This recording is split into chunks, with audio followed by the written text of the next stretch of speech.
بالله من الشيطان الرجيم. بسم الله الرحمن الرحيم.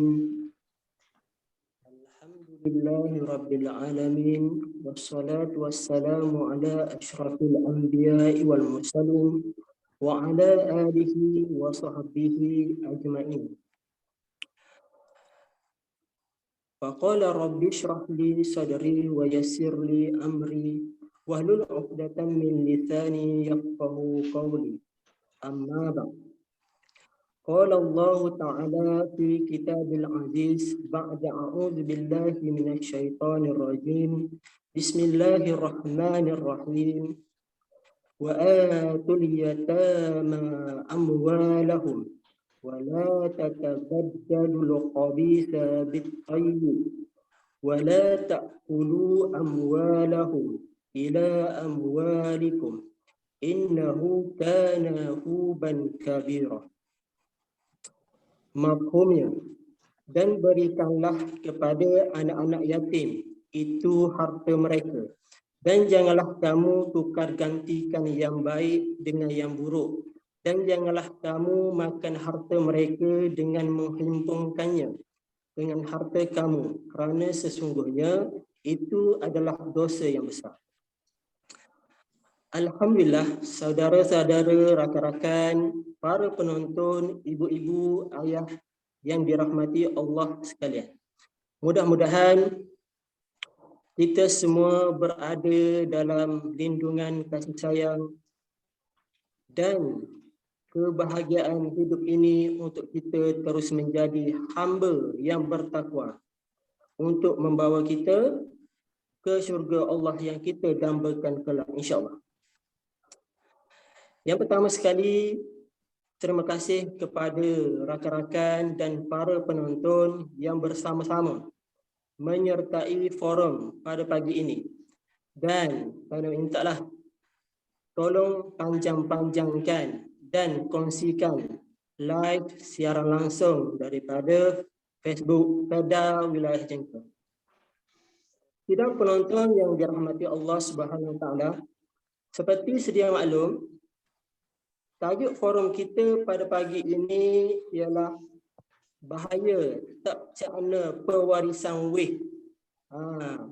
Jadi tajuk forum ni satu tajuk yang sangat menarik dan berkait rapat di dalam masyarakat kita, khususnya memfokuskan masyarakat Felda kita sendiri.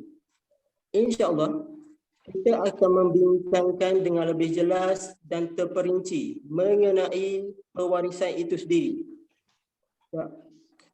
Rakan-rakan yang dirahmati Allah sekalian, pagi ini kita akan bersama dua orang tetamu ahli panel yang kita undang khas. Panel yang pertama ialah Al-Fadil Ustaz Nasruddin bin Said, penyelaras kerohanian Felda di Felda Jengkau Rukafati. Assalamualaikum Ustaz, apa khabar? Waalaikumsalam warahmatullahi. Khabar baik, alhamdulillah. Ustaz daripada mana? Daripada Kelantan Ustaz tak? Asal pada Kelantan lah. Kalau 5 minit pertama kena kecek, kena bercakap lah luar lah, jangan duk cakap Kelantan, sama macam saya juga. Okey Ustaz. Jadi untuk panel yang kedua yang bersama kita pada pagi ini ialah Tuan Haji Rijaluddin bin Alias, berasal daripada Negeri Sembilan, merupakan penolong pegawai takbir unit pengurusan tanah dan perwarisan di Pejabat Felda Wilayah Jengkau. Assalamualaikum Haji, apa khabar Haji? Waalaikumsalam, khabar baik. Alhamdulillah, sihat ni. Ustaz macam mana? Sihat juga? Alhamdulillah. Jadi baik. Sidang penonton yang dirahmati Allah Subhanahu Wa Taala. Isu perwarisan di dalam masyarakat kita kadang-kala boleh mengakibatkan perselisihan antara waris-waris jika tidak memahami perwarisan itu sendiri. Jadi untuk soalan pertama untuk Al-Fadil Ustaz Nasruddin, apakah yang ditakrifkan dengan perwarisan itu sendiri? Silakan Ustaz. أعوذ بالله من الشيطان الرجيم. بسم الله الرحمن الرحيم. الحمد لله رب العالمين، نحمده ونستعينه ونستغفره ونعوذ بالله من شرور أنفسنا ومن سيئات أعمالنا. من يهده الله فلا مضل له ومن يضلله فلا هادي له.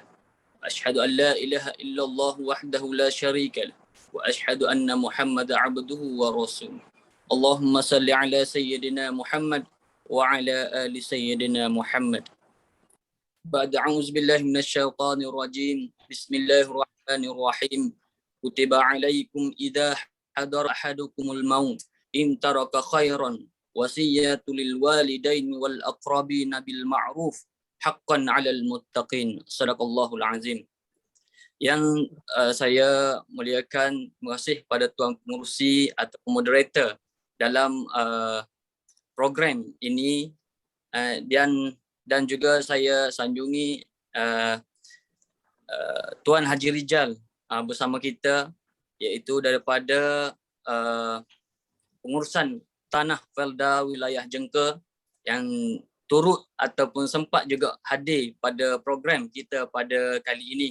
InsyaAllah, moga-moga program kali ini dapat memberi manfaat yang besar kepada semua penonton ataupun semua muslimin dan muslimat yang tengoklah secara live di Facebook wilayah Jengka, insya-Allah. Moga-moga ilmu ini boleh kita amalkan. Kerana apa? Kerana ilmulah kita beramal. Kalau kita tak ada ilmu untuk beramal saja, itu berat juga tu. Jadi ada ilmu baru kita beramal. Ada ilmu tak amal pun tak boleh juga. Yang pasti ada ilmu.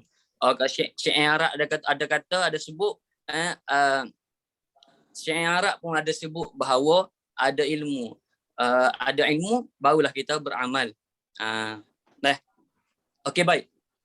Berkenaan dengan tajuk pada pagi ini, iaitu comel sungguhlah tajuk ni, berkenaan dengan pewarisan. Cakna pewarisan tu. Kadang-kadang orang ni dia tak tahu apa pewarisan ni. Dia tak tahu juga apa benda pewarisan ni. Apa benda itu faraid. Tak tahu juga. Mungkin dia tak tahu, tapi dia tak tahu secara mendalam. Sebab ilmu ni kalau melibatkan pewarisan, bahkan lagi faraid, iaitu ilmu yang sangat luas, yang sangat dalam. Jadi walaupun sangat dalam, kita sendiri pun yang tak ada ilmu pun, kita sama-samalah belajar, insya-Allah. Moga-moga program kali ini ni kita buat untuk sambil-sambil kita mempelajari, ulang kaji dan sebagainya, insya-Allah. Jadi pewarisan ni sendiri, kalau kita tengok, saya ni kalau bahasa terkeluar bahasa Kelantan tu, minta maaf lah sebab saya pun berasal pada Kelantan lah. Katanya Ustaz Zubadri tu dia faham lah. Dia pun kecek lah luar setara mana pun mesti ada bahasa dia tu, bahasa ibunda dia tu, bahasa daripada negeri Kelantan, insya-Allah. Tapi saya percaya semua orang yang dengar ni faham akan bahasa negeri, lorak-lorak negeri itu, insya-Allah. Jadi masuk dalam bab masalah pewarisan. Okey, kadang-kadang pewarisan ni boleh mencetuskan perbalahan antara adik-beradik. Banyaklah isu-isu berkenaan dengan pergaduhan adik-beradik, perselisihan pendapat, dan tidak last kali tidak menguruskan harta ataupun harta pusaka si peninggalan ayah ataupun ibu dia ni. Macam itulah. Lebih kurang dia punya gambaran. Jadi dengan program ini, insya-Allah lah kita boleh faham sedikit sebanyak. Kadang-kadang umat Islam ni dalam memahami faraid ni cenderung lebih kepada mementingkan kebendaan, ya, yang mana sering mencetuskan perbalahan tu dalam kalangan keluarga lah, melibatkan harta. Krisis ini bertambah teruk apabila ianya tidak bersama-samanya ilmu untuk menguruskan harta pusaka tersebut. Itulah punca kepada perbalahan ataupun tidak persefahaman dalam pengurusan harta. Sesuailah dengan tajuk kita pada pagi ini. Jadi secara permulaan, apa yang disoal oleh moderator kita berkenaan dengan ta'arifan harta pusaka. Kalau kita tengok rujuk balik dalam penulisan pusaka ataupun pengurusan harta, tapi kita tengok dari sudut faraid, iaitu dia dibahagikan kepada dua. Maknanya dari segi istilah dipanggil al-tariqah. Al-tariqah bahasa Arab lah. Dari sudut istilah dia.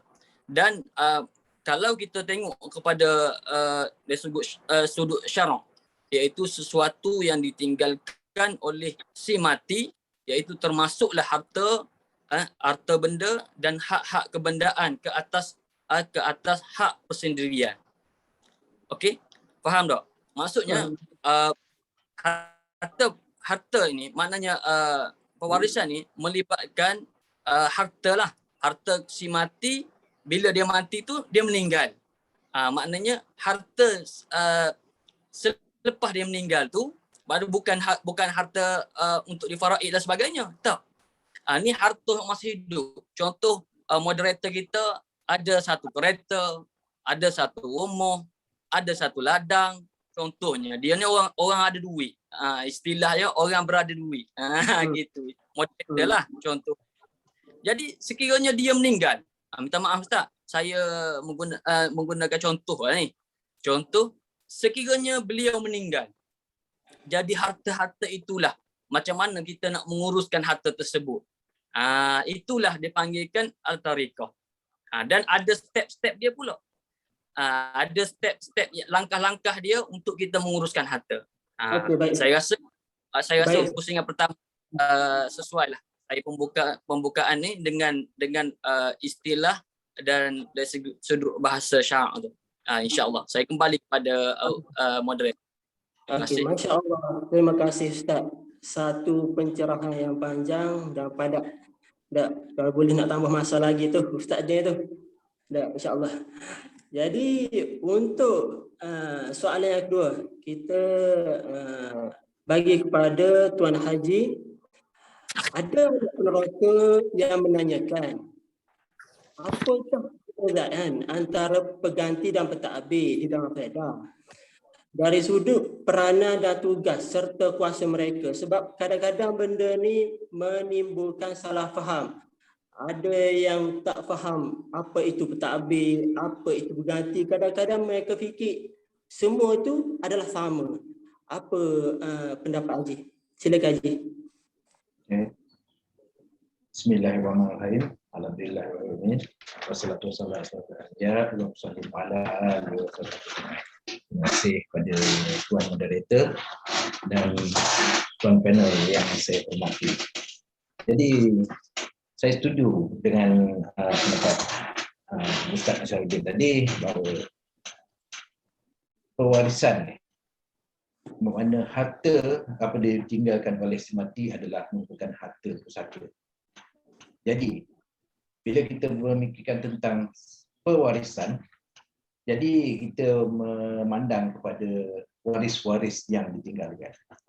Jadi, berbalik kepada soalan yang Tuan Moderator kemukakan tadi, apakah perbezaan pengganti dan pentadbir? Jadi, bila pewarisan ni ada dua saja. Seorang yang dilantik sebagai pengganti ataupun sebagai pentadbir. Jadi pengganti ini merupakan individu yang berkuasa sepenuhnya di atas harta-harta yang ditinggalkan. Dalam faedah, dia akan buat bicara kuasa, akan keluarlah orang perintah antara I dan F. Jadi saya akan sebut I dulu bahawa I ini adalah pengganti. Jadi pengganti ini merupakan individu yang berkuasa sepenuh ke atas harta yang dimiliki. Sama ada lot rumah, lot ladang ataupun apa-apa saja peninggalan si arwah ni sebagai harta pusaka dia. Dan apabila ia ni dibicara kuasakan, dia akan diperintahkan sebagai barang I, dia adalah sebagai pengganti ataupun pemilik. Jadi pemilik ni merupakan berkuasa mutlak di atas harta yang ditinggalkan itu. Berbanding dengan pentadbir. Pentadbir ni apabila kita dilantik sebagai pentadbir, dia tidak berkuasa sepenuh di atas harta yang ditadbirkan. seperti lot rumah, lot ladang. Hasil ladang mestilah dibahagikan sama sesama waris-warisnya mengikut perintah pusaka. Sama ada dia mengikut kepada pembahagian sama rata ataupun pembahagian secara faraid. Ini boleh dikatakan bahawa pentadbir ini hanya menguruskan harta pusaka arwah ni, bukan memilikinya. Walaupun namanya tercetak di dalam pesyit. Pesyit kenapa? Dia ni menyatakan ia bahawa pentadbir mengikut perintah yang dikeluarkan oleh pusaka kecil sama ada barang E dan F. Barang E adalah pemilik, barang F adalah pentadbir. Dan pentadbir ini bertanggungjawab membahagikan semua hasil-hasil ladang dan manfaat air ke atas harta tersebut mengikut hukum faraid ataupun sama rata. Jadi perbezaan antaranya adalah pemilik atau pengganti ini dia berkuasa penuh di atas harta-harta yang ditinggalkan. Dan pentadbir ini hanyalah sebagai orang yang diamanahkan untuk menguruskan harta-harta tersebut dan bukannya hak miliknya sendiri. Itu saja Tuan Moderator. Semoga orang... Baik, terima kasih Tuan Haji. Jadi keyword dia dekat situ, pentadbir orang yang diberi amanah ataupun orang yang dilantik untuk menguruskan harta peninggalan itu. Jadi pengganti orang yang mempunyai kuasa penuh ke atas harta tersebut. Jadi kat situ kena tengok. Jadi untuk soalan ketiga. Soalan ketiga,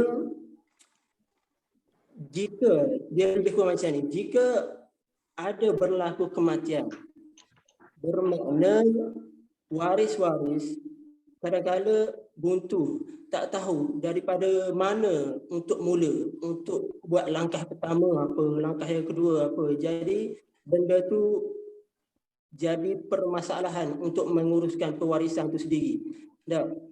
Daripada benda tu jadi masalah. Jadi soalan ketiga, apakah langkah-langkah yang perlu dilakukan oleh waris dengan harta peninggalan si mati itu? Silakan Ustaz. Bismillahirrahmanirrahim.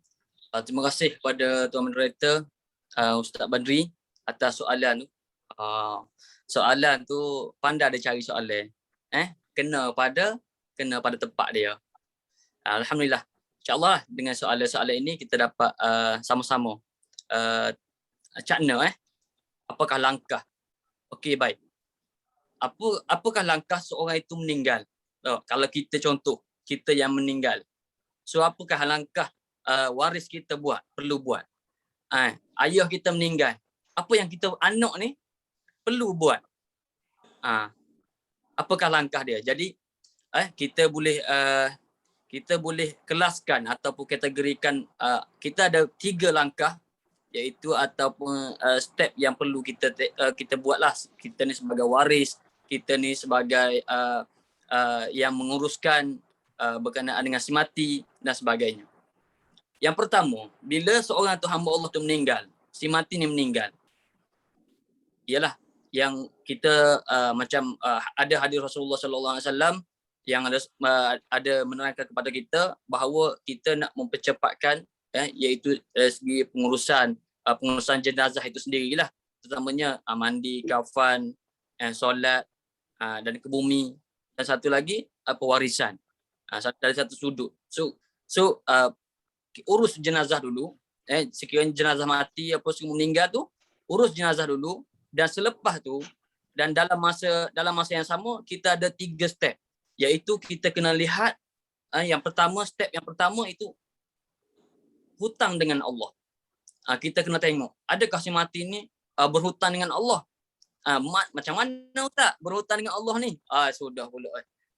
Berhutang lagu mana? Berhutang dengan Allah ni maksudnya kita ada tak yang dari sudut tinggal semayang, tinggal solat dan sebagainya tu. Yang wajib yang kita perlu selesaikan, contohnya fidyah tu.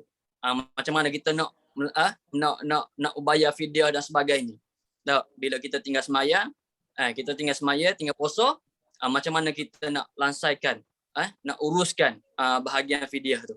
Jadi kalau yang mana tahu, yang mana dari segi bayaran beras untuk gantikan tinggal solat satu. Tengoklah kira balik, agak-agak ayah kita sakit, contohlah ayah kita sakit, memang sakit tak mampu nak buat, dan ada juga tinggal semayang, ada juga tinggal solat. Jadi kita tengok balik, kita kira balik, kita orang Kelantan kata basi dia punya masa kita kira tu basi, dan kita selesaikan hutang tu. Dan ada juga contoh jenis seorang tu nak meninggal, contohnya Ustaz Badri, boleh jadi contoh tak? Tak boleh. Tak je. Moderator je nak kena dijadi contoh. Tak, contohlah si Muhammad ni, Muhammad ni meninggal. Jadi dia ada bernazar, ada berniat bernazar, kata nak bagi sekiranya aku ni aku sedekahkan kepada masjid RM1,000 contoh. Aku bagi kepada ni RM1,000 ni. Ada yang waris aku, maknanya waris tu kena selesai dulu waktu. Kena selesai dulu. Nazar tadi. Bila itulah dikatakan hutang dengan Allah tu. Dari step yang kedua iaitu langkah yang kedua ini iaitu hutang dengan manusia. Kena cek dulu balik, tengok ada hutang tak dengan manusia ni. Contoh pergi kedai runcit, selalu ada buku, ada orang ni pergi, okey masuk buku 35 dulu. Masuk buku dulu. Contoh, sebulan sekali dia bayar, sebulan sekali. Tapi kedai tu je dia pergi. So kalau meninggal, pergilah rujuk balik kedai tu, kok-koklah ada yang tidak selesaikan. Maka kalau ada, selesaikan cepat-cepat situ. Okey? Dan yang ketiga, barulah harta-harta tu kita nak melakukan bicara kuasa ataupun pembahagian itu sendiri. Pembahagian itu sendiri yang kita perlu tengoklah, perlu lihatlah dari segi faraid dan sebagainya. Dan faraid ni dia ada pembahagian dia, dan ada waris-waris dia yang perlu diuruskan lah. Jadi kita ni senang, kita nak urus pun dengan mudah lah. Bila kita harta kita kumpulkan nilai sekian-sekian, contoh. Yang penting sini perbincangan antara ahli keluarga. Kita duduk mesyuarat dulu, kita bincangkan sama-sama macam mana harta ni, macam mana kita nak uruskan harta ini, nak mengikut faraid, nak bagi sama rata tu pulang kepada ahli keluarga itu sendiri. Okey? Sebab sekiranya contoh kalau tak faham ataupun kita tak pasti, rujuklah orang-orang yang lebih tahulah daripada kita ni. Contohnya ada Ustaz Badri ada tu. So boleh rujuk Ustaz Badri contoh. Jadi dia kunci utamanya adalah perbincangan. Jadi biasanya kalau orang meninggal, kita lah, kalau kita ahli keluarga kita ke yang siapa-siapa meninggal, mungkin ada tahli arwah 2-3 hari apa semua contohlah kan. Jadi adik-beradik semua berkumpul balik.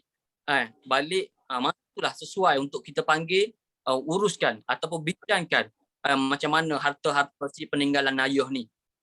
Dia tengok kepada keluarga. Ada keluarga kata, okey harta cash ni kita bahagilah. Kita bahagilah ikut faraid pun boleh. Kalau kata harta yang rumah ni ada orang dah wasiat dah ke, dah hibah dah ke, contoh. Kalau ikutkan tengoklah pada individu tu. Jadi bila bincang balik adalah satu keputusan. Contoh dalam Felda tu sendiri. Dalam Felda tu sendiri ada yang hibah selepas meninggal, anak ni yang akan mengurus takbir. Sebagai yang dikatakan oleh Tuan Haji Rijal tadi tu, itu adalah pentakbir, itu pemegang amanah lah. Jadi dia kena amanah lah dengan tanggungjawab dia. Kan? Kena amanah untuk agihkan harta-harta ataupun pendapatan yang dia dapat. Kita tak naklah yang berlaku okey, si pengadu ni mari jumpa, okey tuan, si waris ni yang pemegang amanah ni dia tak amanah dengan apa yang diamanahkan oleh dia. Contoh duit dia makan seorang, apa semua, itu kita risau. Sebab dalam harta itu ada hak-hak orang lain. Jadi kita takut kita termakan daripada harta-harta tersebut, harta-harta anak yatim. Kita takut hukum makan harta anak yatim ni, apa hukum dia? Tu adalah haram. Baik, So, Ustaz. di situ kita nak nak samaan, bukan nak kebendaan, tapi kita nak tekankan bahawa pembahagian ataupun pengurusan harta itu mestilah diuruskan dengan bijak atau dengan persepakatan yang baiklah, insya-Allah. Okey, baik, Ustaz. Okey, tuan. Okey, terima kasih. Saya serah kereta balik.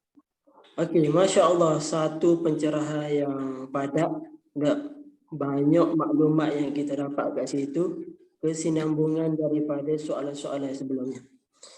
Jadi tadi Ustaz Nasruddin bercakap tentang langkah yang perlu dilakukan oleh waris. Jadi sebagai manusia yang biasa, sebagai waris yang biasa, mesti ada terfikir selain daripada benda tu, tanah falda ni boleh dijual tak? Sama macam tanah-tanah yang bukan macam falda. Mesti terfikir sebagai seorang insan yang biasa. Jadi kita nak tahu, untuk haji, kenapakah falda tidak membenarkan waris-waris peneroka untuk menjual tanah falda kepada pihak luar? Silakan Haji. Bismillahirrahmanirrahim. Terima kasih kepada Tuan Moderator tentang soalan yang dilontarkan kepada saya ni. Jadi, seperti yang kita maklum, falda ini tertubuhnya adalah melalui akta tanah berkelompok. Jadi, semua peneroka yang ada di falda ini terikat dengan akta tanah berkelompok 1960 ini. Jadi, apabila menyatakan tentang harta tanah ataupun rumah di falda ni nak dijual kepada orang luar. Jadi sebenarnya benda ini adalah sangat bertentangan dengan Seksyen 15-2A dalam Akta Berkelompok ni, Tanah Berkelompok 1960. Dan yang menyebut tentang itu adalah pihak berkuasa negeri boleh membenarkan sesuatu pegangan luar bandar secara bahagian tidak dibahagikan oleh pemegang dan isterinya, bekas isterinya atau waris kadim sebagai pemegang bersama apabila suatu permohonan dibuat dalam borang AA. Bermakna apabila kita membuat permohonan milik, kita akan mengisi borang A atau borang AA. Di situ tersiratnya bahawa tanah-tanah dalam akta ISA ini tidak boleh dijual kepada orang luar. Jadi penjualan ini menjadi tidak sah jika berlaku mengikut pembentukan Undang-Undang Kawasan Penempatan Berkelompok 1960 yang mempunyai hak tersirat untuk isteri yang sama-sama masuk dan memajukan tanah rancangan dan dinyatakan juga dalam perjanjian masuk peneroka. Peneroka ni bila masuk ke falda, dia akan menandatangani satu perjanjian antara peneroka dan falda. Dan pernyataan ini dalam klausa 3, klausa 5, 8 dan 16 juga menyatakan bahawa tanah tersebut milik bersama waris-waris. Jadi bukan dia untuk dijual ya. Ini termaktub juga dalam satu perbicaraan di Mahkamah Rayuan pada 22 Januari tahun 1920 yang berlaku di falda Bukit Rokan.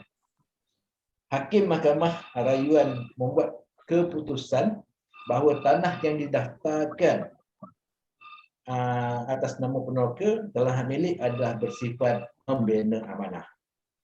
Maksud membina amanah tu bermakna dia bertanggungjawab terhadap tanah itu dan waris-warisnya. Oleh itu, tanah ini yang diberikan tidak boleh dijual dan bukan maksud untuk dijual kepada pihak-pihak lain. Seperti yang kita nyatakan bahawa peneroka falda ini adalah insan atau individu yang amat bertuah kerana dipilih untuk menyertai sebagai peserta di dalam tanah falda.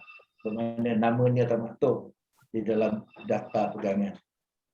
Tanah ini dikawal, dijaga, yang tidak boleh dijual, tidak boleh transaksi sama ada dipajak ataupun di apa.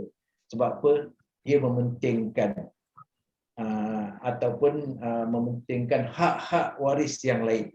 Bukannya penoka itu sahaja, terhak pada waris-waris yang ada. Jadi sebarang penjualan memang tidaklah dikata orang tu kita panggil apa, tidak dibenarkanlah. Senang cerita pasal terikatnya kita pada JSA. Itu saja pendapat saya, tuan moderator. Subhanallah. Jadi itu pencerahan daripada Tuan Haji berkenaan kenapa Feda tidak membenarkan peneroka untuk menjual tanah kepada pihak luar. Sebab ada sekatan-sekatan kepentingan yang membezakan jauh sekali dengan tanah-tanah yang kat luar. Istimewanya tanah Feda itu sendiri. Jadi untuk soalan ini, apabila bercakap pasal pewarisan itu sendiri, semestinya ada kisah manis, kisah sedih di rancangan Felda itu sendiri disebabkan Ustaz Din berada di rancangan.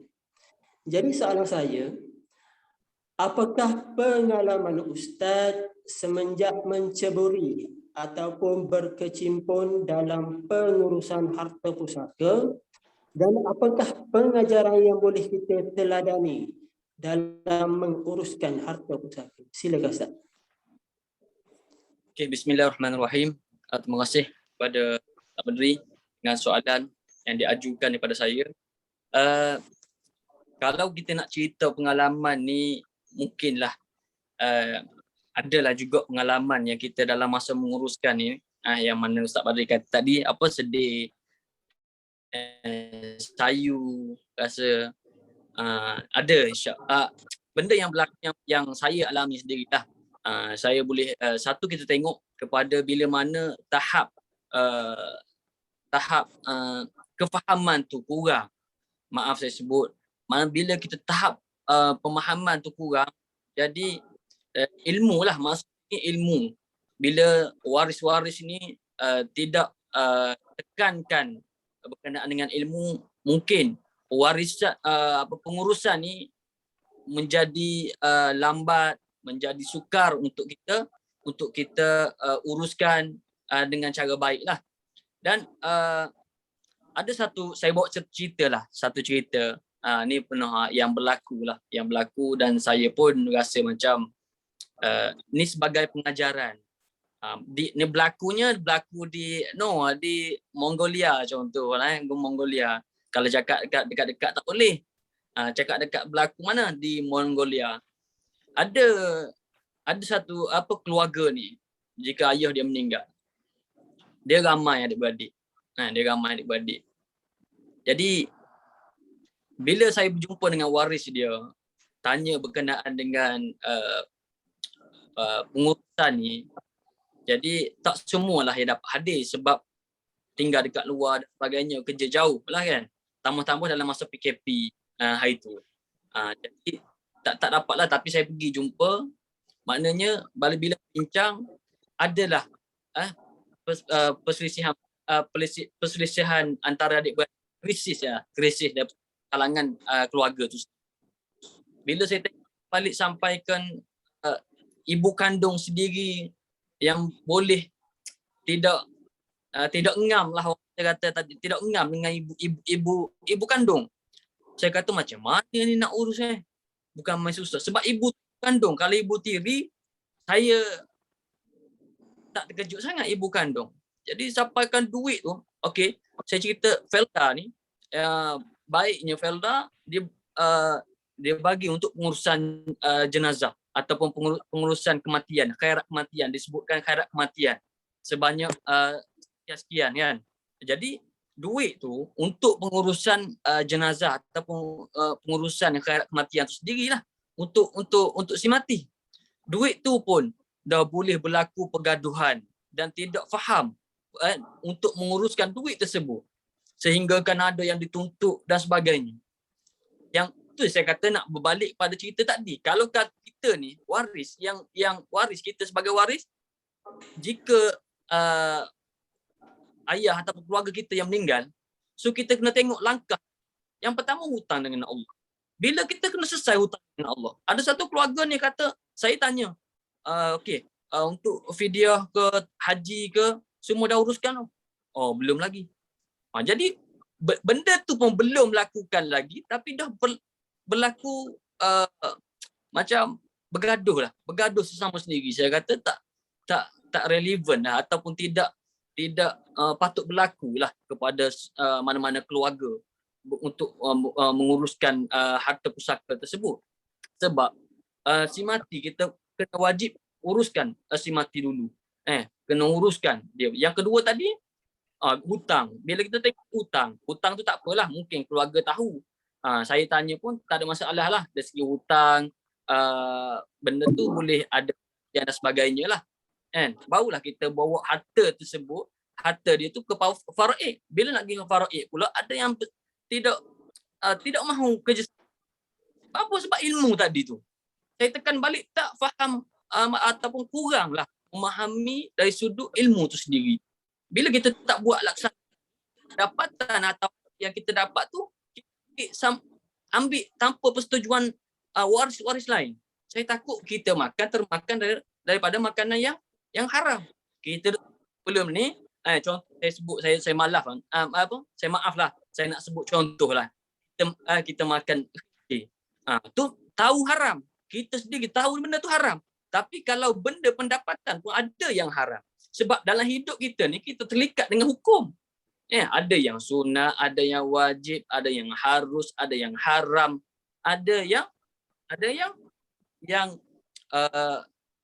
yang perlu kita tinggallah. Ada yang perlu kita uruslah, kan?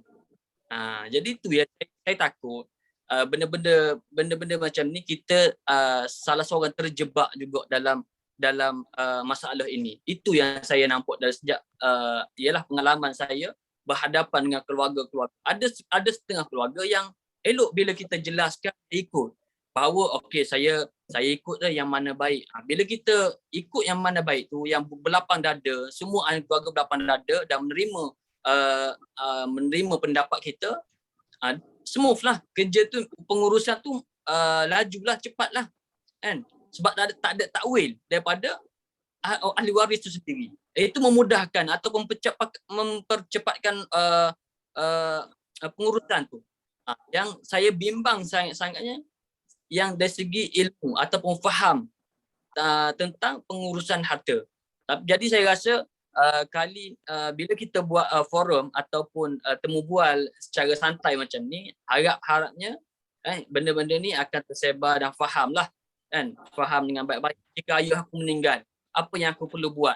Paling-paling tidak pun kita rujuk balik kepada ahli dia. Pergi pejabat contoh, macam mana ayah saya meninggal ni? Apa yang perlu saya tahu? Ada waris yang datang jumpa, dia tanya begitu direct. Jadi kita jelaslah yang mana baik. So keputusannya cepat siap, cepat urus. Dari segi pentadbiran pun cepat, dari segi sudut agama pun dah senang.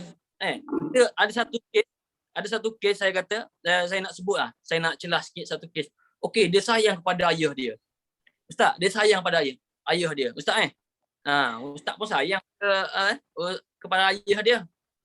Siapa-siapa pun sayang. Jadi bila kita sayang kepada ayah dia, contoh, ayah pun dah meninggal.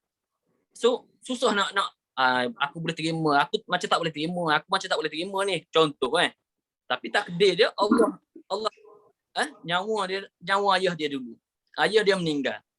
Dia pun sehari dia tak buat lagi, 2 hari dia tak buat lagi. Tak apalah, selesaikan urusan jenazah dulu. Maknanya selesai sampai ke bumi apa semua tu, selesai yang tu dulu.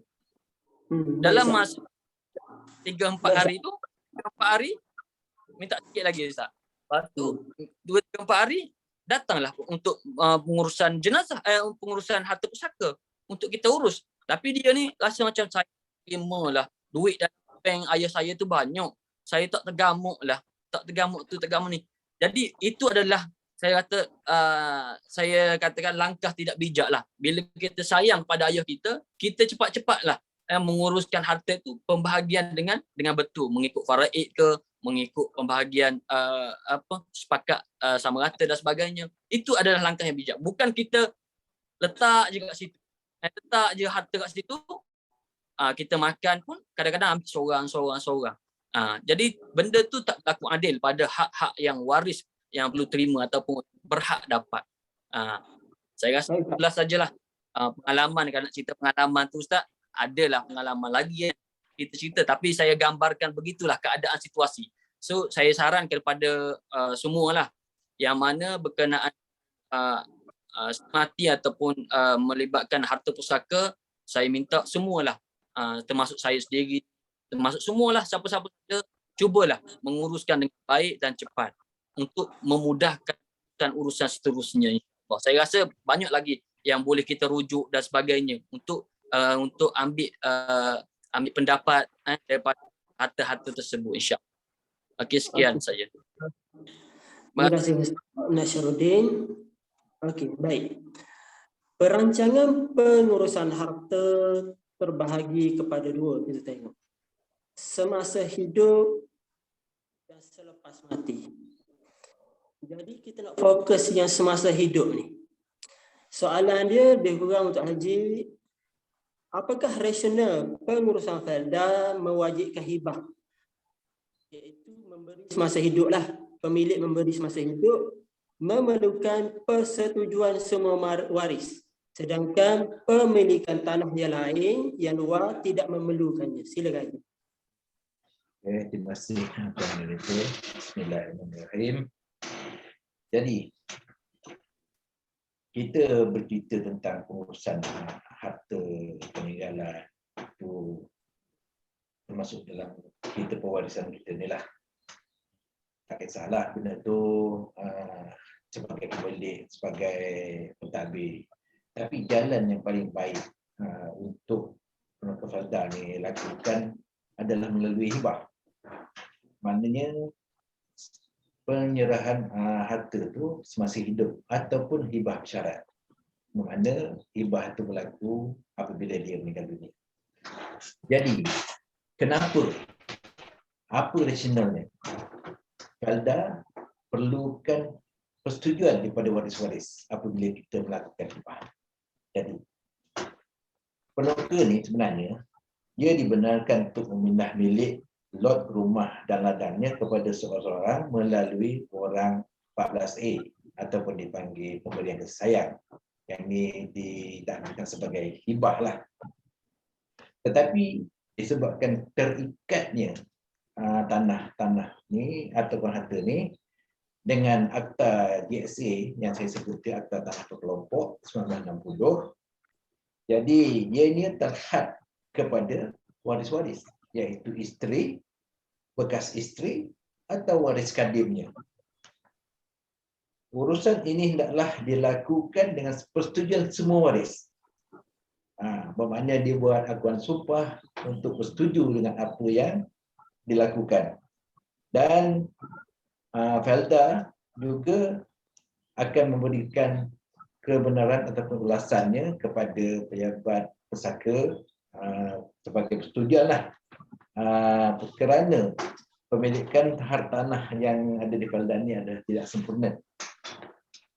Keadaan ini berlaku kerana ada perjanjian di antara penukar asal dan Felda yang mengikat kedua-dua pihak sekaligus menghalang memilikan sempurna diberikan kepada penukar terhadap tanah jangan.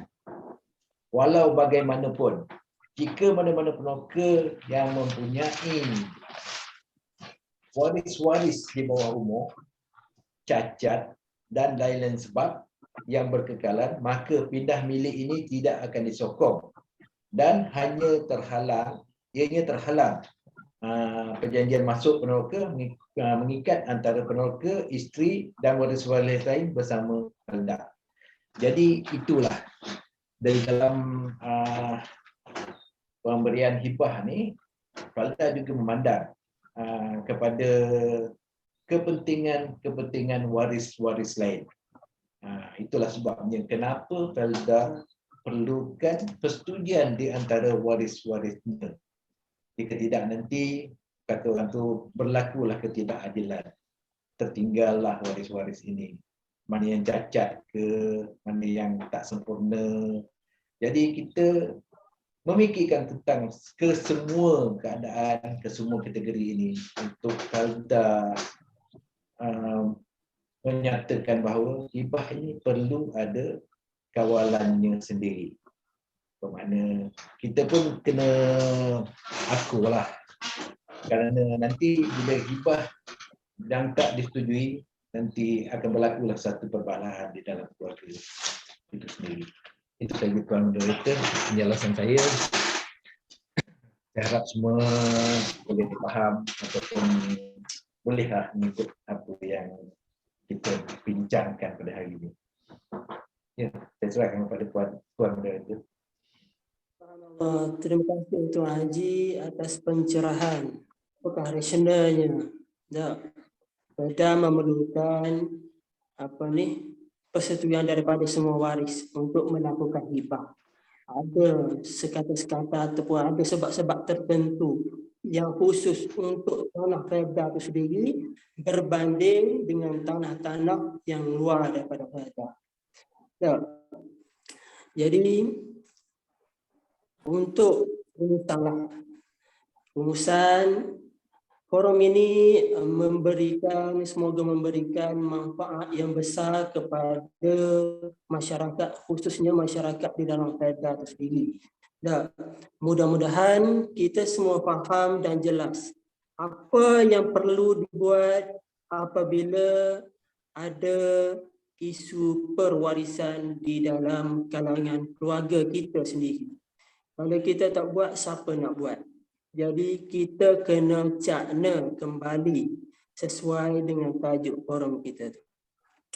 Jika memerlukan lebih maklumat ataupun penerangan ataupun tak tahu nak mula daripada mana, tuan-tuan, puan-puan bolehlah pergi ke pejabat rancangan masing-masing. Boleh berjumpa dengan kaki tangan Felda untuk menyegerakan isu pewarisan yang berlaku di dalam keluarga itu. Jadi benda tu memudahkan urusan dan masa depan kita, insya-Allah. Jadi untuk yang last, saya nak ucapkan terima kasih kepada kedua-dua ahli panel kita pada pagi ini, Al-Fadil Ustaz Nasruddin bin Said, seterusnya Tuan Haji Rijaluddin bin Alias, kerana sudi bersama-sama dengan kita pada forum pagi ini. Dan tak lupa juga saya ucapkan terima kasih kepada pihak penganjur, pejabat Felda wilayah Jengka, dan seterusnya kepada semua yang menjayakan forum pada pagi ini. Wabillahi taufiq wa hidayah. Wassalamualaikum warahmatullahi taala wabarakatuh. Waalaikumsalam.